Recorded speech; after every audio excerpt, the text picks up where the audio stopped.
now.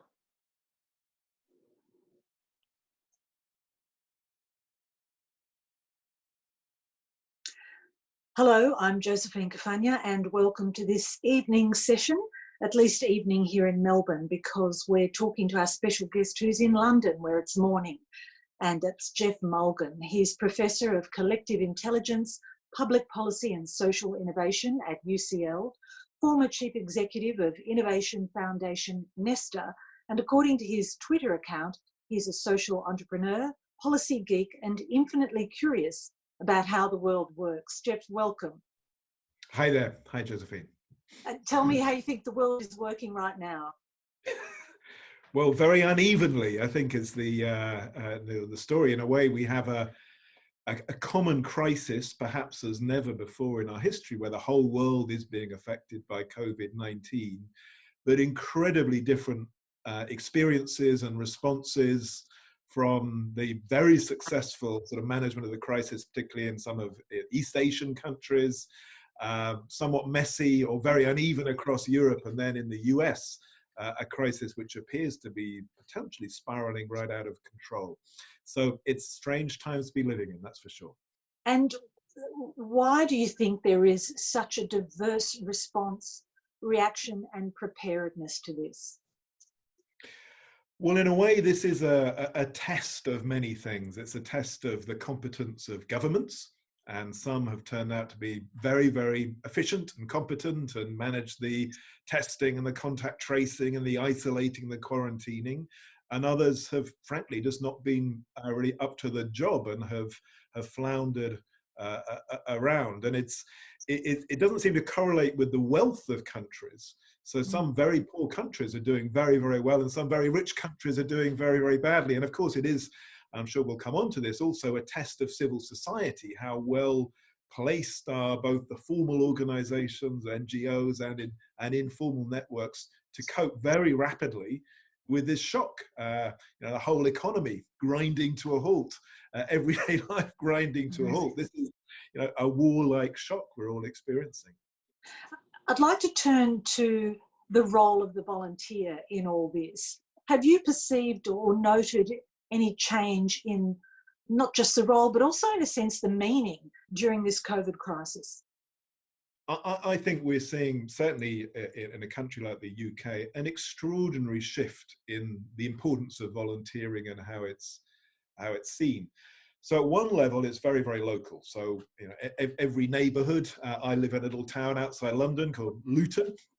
In our neighbourhoods, we've seen a sudden creation through WhatsApp and Facebook and neighbourhood sites of voluntary arrangements for looking out for isolated older people, doing food deliveries, all that sort of stuff. We've seen at another layer up, for example, right across London, every borough now has food depots staffed by volunteers doing daily deliveries to tens of thousands of people who can't go out and shop for themselves. And that's, again, come out of almost nothing very, very quickly. And then at a national level, one of the exciting things for me has been seeing what's happened to a platform called Good Sam, which I was involved in creating in my last job at Nesta, where we sort of commissioned it and then funded it. And originally it was meant to be a platform for volunteers to support the ambulance service. So if someone had a heart attack, you would use smartphones to find a nearby trained medic who would be able to get to them, see where the nearest defibrillator was, and ideally help them faster than the ambulance service could get to them. And that spread all over the world. And that platform, the Good Sam platform, has now been used to mobilize an army of volunteers for the health service. 750,000 people applied to volunteer within 2 days when that was announced, and nearly all of them are now beginning to be used. It can be driving people to and from hospital, getting visits, etc. In a way, the system has struggled to know how to cope with this extraordinary outpouring of public willingness to give something back, to contribute, to help sort out the crisis. But it's been, and everyone is wanting to volunteer, everyone's wanting to do something. Well, it's people power at its best, really, isn't it? And what lessons can authority take from that? Is it a model that society can harness and learn lessons from and use even beyond a crisis? So one of the really exciting things we've seen in the last few weeks, and a field where there may have been more progress in the last few weeks than the last 10 or 15 years, is the creation of new systems of support or circles of support around the frail elderly, the isolated elderly. So for many years, there's been discussion all over the world about why couldn't we create a better sort of combination of the official system of care and support and the informal networks of friends and families and neighbors. And many people have tried to create platforms which might make it easier to coordinate who is doing a visit, who's doing, you know, food shopping, who's fixing something between the health service, social workers, but also perhaps family in another city or friends or neighbors. And very few of them have really worked or got to scale. And I actually criticize the big platform companies. I think they've been utterly hopeless at using their technology for, you know, the huge issues of an aging society and loneliness and isolation. But now, in the last few weeks, because this has suddenly become so necessary, we've seen lots of new platforms being designed, being used at very large scale to combine, so say, the formal public sector services, the official, as it were, voluntary sector, but also the informal stuff. And my hope is that this becomes really a model for the future. This is how probably any society should be caring for people in need, especially the frail elderly who can't get out and can't do things for themselves. But the same sort of system would apply for adults with disabilities, or perhaps sometimes for care for children too. And my hope is in these models is, as it were, a possibility of a different kind of partnership between the state and society, to put it at its grandest, but where we really structure our support around the needs of the individual, not the needs of the system.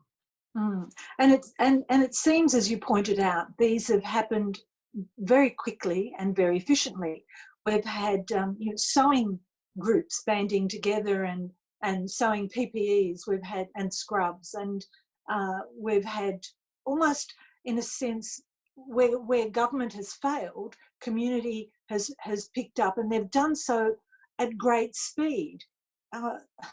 It's like a new meaning to the word volunteer, isn't it? It's, as I say, picking up where governments and other authorities have failed and doing it very efficiently. Yeah, well, certainly on protective equipment, there have been, certainly all over this country, so many examples of people just doing it themselves. I think in some countries, governments have done incredibly well. I think it'd be quite wrong to see this as a crisis which has shown that government is inherently hopeless. It's just that they've been very uneven in their response. And for me, what's also exciting about the last few weeks is volunteering has meant things at many, many different levels. So just to give 2 or 3 examples. So in the field of science, obviously there's been the science of vaccine development in the big companies, the big universities, but there's also been this huge community of citizen scientists working together at very large scale to speed up the development of new insights. So like Foldit, an online platform for new proteins. There's open source collective intelligence methods to design new kinds of ventilator or new kinds of protective equipment. The vaccine effort, again, has a sort of official, formal, big science side, but also has this whole other dimension of thousands of people contributing something outside the system. And more and more, I think we're going to see that as the future of science, actually. It's already beginning to happen in fields like astronomy, where you have 1 million people volunteering through citizen science platforms alongside the paid astronomers. We've increasingly been having this happen in healthcare with very large numbers of patient groups trying to become involved in the creation of new knowledge and not just the use of knowledge. And all of that has been accelerated by the crisis. And I say it transforms what we mean by volunteering. So volunteering can now mean incredibly sophisticated scientific work, or it can mean just going down your street and providing a bit of shopping to your neighbor. And traditionally, I think volunteers have felt a little undervalued, if you like, but I think that attitude's changing, don't you? Well, one of the fascinating things of the crisis, and it's a bit unclear how this will look in a year or 5 years' time, is it is calling into question what we value as a society. What is an essential job or an inessential job? Now, at the moment, we allocate the highest pay to people in fields like banking or media or celebrities and so on, and the very lowest pay goes to care workers or nurses or the essential transport workers. And yet in this crisis, the front line has been precisely the lowest status, lowest paid roles, and even below them, the volunteers not even being paid at all for that. And I think as a society, we're saying, well, something's gone pretty badly wrong here, where we treat these truly essential roles with such lack of respect and recognition and reward, and we give enormous rewards to people who do a perfectly decent job, but actually aren't very essential when push comes to shove. The same thing happens, I think, often during wars, when there is a revaluing of what really matters, what kinds of work, what kind of activities are important. But I think in many countries, we're going to see a reckoning out of this crisis and a sense that we've got our whole system of rewards pretty badly wrong. And that needs to be fixed, or at least I hope it will be fixed, especially care work. I mean, care work in many ways is the most essential work of a modern society. And in so many countries, it has been so devalued in recent years that something needs to change. And it's also those people who are at the front line in terms of danger as well, putting themselves in harm's way, the healthcare workers and the cleaners, etc. And you talk about reevaluating attitudes, but will that translate to actually higher pay for them? We can love them, but they're not being paid enough, clearly. Well, I think that's the great fear, that there will be we'll all go out on it's Thursday evenings and clap the carers, and there'll be lots of acknowledgement, but nothing real will change. As you say, those on the front line have been experiencing much the greatest risk. Nurses, doctors, we've had a lot of deaths in our National Health Service. Also, jobs like bus drivers. So in London alone, 50 bus drivers have died so far from COVID-19 because they're in an enclosed space. And I think they're demanding not just that they get proper protective equipment, but again, that there is a shift in relative reward and relative resources after the crisis. I think we saw this after the last 2 world wars, and this isn't yet a world war, but it's very interesting. People during past crises have said, we don't just want to get back to normal. We don't want to return to the status quo, because actually that status quo was deeply flawed in many ways. And certainly in this country in 1945 and back in 1918 after the 2 world wars, people demanded a change in rewards, a change in what was valued. That's what led to our creation of a health service, a welfare state, and so on. And it may not be quite so fundamental this time around, but I think there will be strong political pressure for a new set of values to be reflected in how we run things. But do you hear that call through the community, through the public? I think the politicians sense it. Good politicians can tell something is shifting in the public mind, and you can already begin to see them using a very different language here to 4 or 5 months ago. We have obviously a conservative government, it's got a big majority, but its language now is much more about the collective, about solidarity, about sharing, about valuing the carers, the essential workers, and so on, in a way they would never have talked last year. So I think something will shift in fundamental ways. And of course, we've got a much bigger set of issues around the economy. We have huge numbers of people now on furlough, with their salary being paid by the government. Thousands of charities are dependent entirely at the moment on being kept afloat by government funding. That's obviously a crisis response. But then it calls into question what might happen later. Are there, in Europe, for example, there's lots of discussion on universal basic incomes. And in a way, we have something like a universal basic income already here through the crisis. Could there be some shift to something more like that, which actually then does transform volunteering? So in Scandinavia, much talk of creating some basic level of income, which would then allow many more people to choose perhaps to do less paid work and do more in their community, more meaningful activities, perhaps in the community, in health, but also in fields like the arts. Anyway, all sorts of possibilities are opening up, which were not even on the agenda a year ago. Is it your view in general that the collective memory is pretty short, that people just want to get back to normal, that the sooner this is over, the better, because a lot of people are losing money, it's painful, a lot of lives, etc. But as soon as it's over, we'll forget it soon enough? Who knows? That's the $64,000 question. Obviously, people are desperate for some kind of return to normality. A lot of people are really struggling with lack of cash, lack of work, the mental health struggles of being at home. Here, though, it's quite striking that public opinion actually wants the restrictions to stay longer than the government does, because people are aware of the risk of the virus. They fear a return. They fear that we'll loosen things up too soon. And I think in some ways, maybe they're being quite wise about that.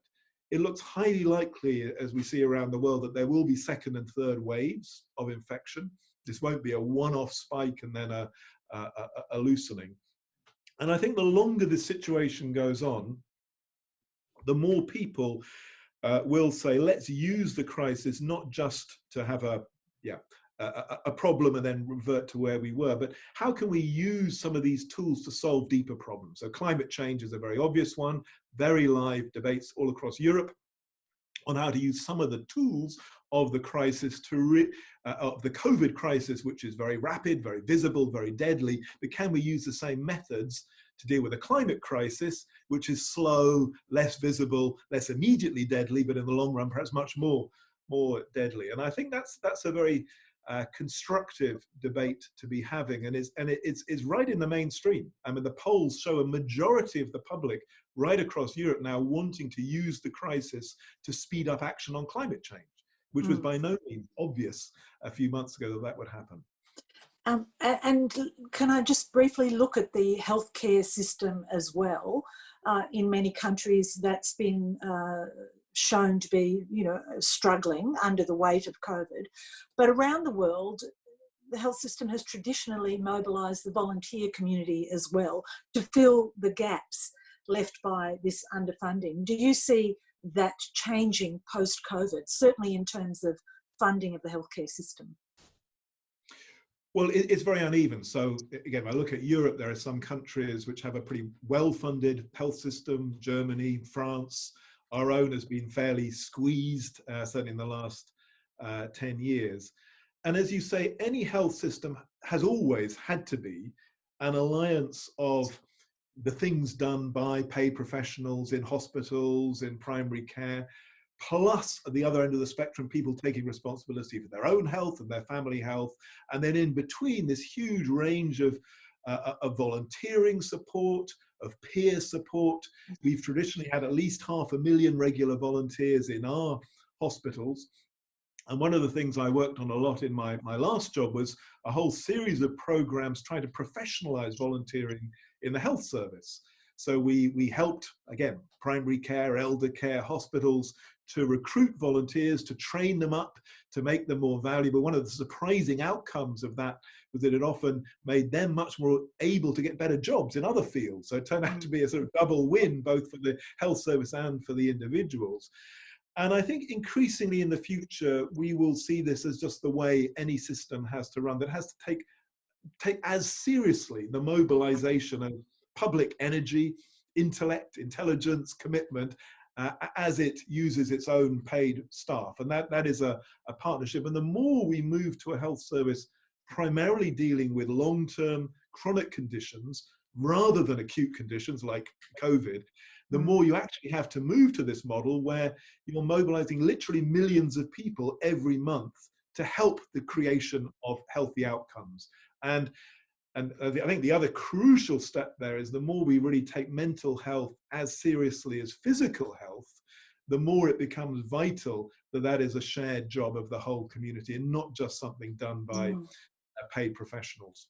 I'm glad you raised mental health, because something quite novel that I have noticed in the past few months, and that is friends and relatives being far more open and prepared to talk about their mental health and to ask, are you okay? These are the measures I'm developing and taking up. Whereas pre-COVID, it was quite a private matter, one's mental health.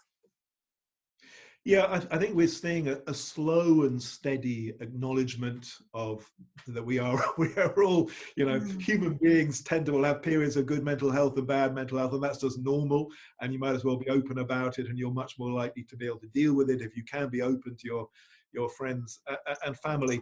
And there's a whole range of different responses. So one is, I think, this is where isolation becomes so important. We now have lots of evidence that being lonely and isolated is really bad, not just for your mental health, but also your physical health, perhaps equivalent to smoking 40 cigarettes a day. And yet our health system didn't really take loneliness seriously as a health issue, and now it is beginning to, and this crisis has accelerated it. And there's then all sorts of really interesting voluntary responses. So one organization I helped set up is called Action for Happiness. And we has one paid member of staff, about 1 million members. And one of the things we've been doing is creating lots of tools which can be used within the community, in schools, in workplaces, to help, in a way, bring to the surface mental health issues and give people very sort of simple guides and daily habits and practices they can do to help handle their mental health. And we've had obviously an explosion of demand and interest through the crisis, as so many people have been struggling with coping, either being on their own or being stuck in a house with people driving them mad a little bit, which is the other side of it. And again, I hope in the future we will see this openness about well-being, about mental health, about stress, just becoming part of our culture, and it becoming normal that these things are taken as seriously as having a broken leg or, catching the flu and so on. That has to be the way to a better society. I was looking at one of your publications where you write about the lack of future thinking, of a creative social imagination. Does a crisis like COVID force or accelerate new ideas on social organisation through creative thinking? You've already spoken about quite a few. What do you think of that?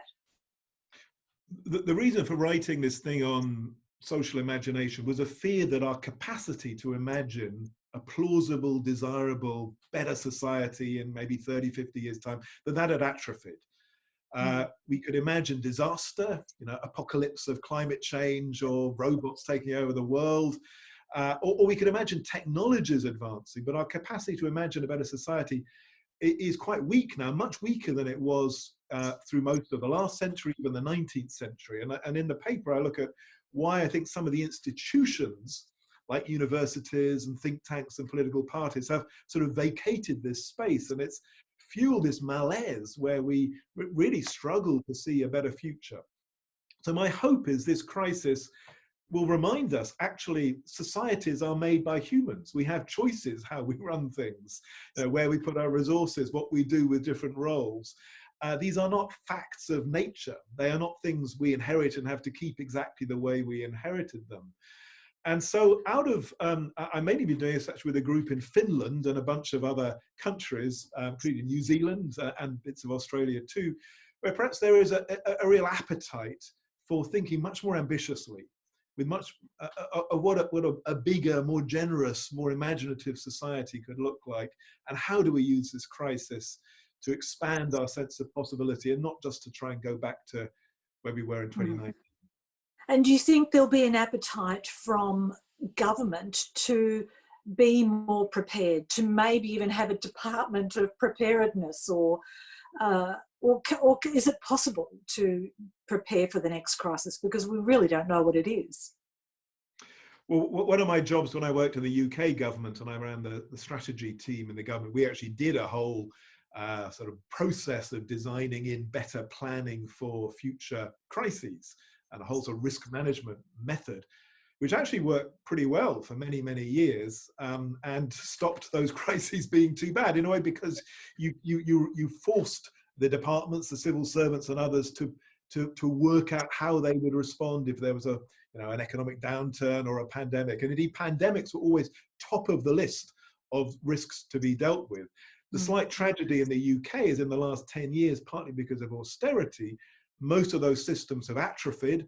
Thousands of civil servants were diverted into working on Brexit rather than working on planning for disasters. But it's definitely something which can be done. And I think any society needs to be a little bit paranoid about things which could go horribly wrong, and just to put a little bit of attention into doing simulations and scenarios and preparations, so that when it hits, you're not knocked quite as badly as some societies have been knocked. But I hope that kind of paranoia goes alongside the positive imagination and the sense of possibility, because we in some ways are in a time of extraordinary opportunity. Exactly 100 years ago, we had the great flu epidemic after the First World War, in which, in fact, my great-grandfather died, as did 50 million other people. And if you look back at that time, you're reminded of just how incredibly lucky we are to have so much superior systems of science and health systems and welfare systems to cope with this sort of thing.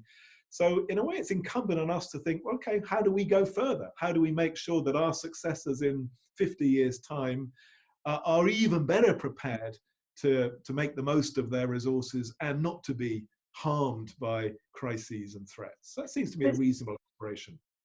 But do you think, I mean, certainly in Australia, we're very much an optimistic nation, and there's a sense of she'll be right, and that surely won't happen. Surely there won't be a pandemic. That only happens in the movies.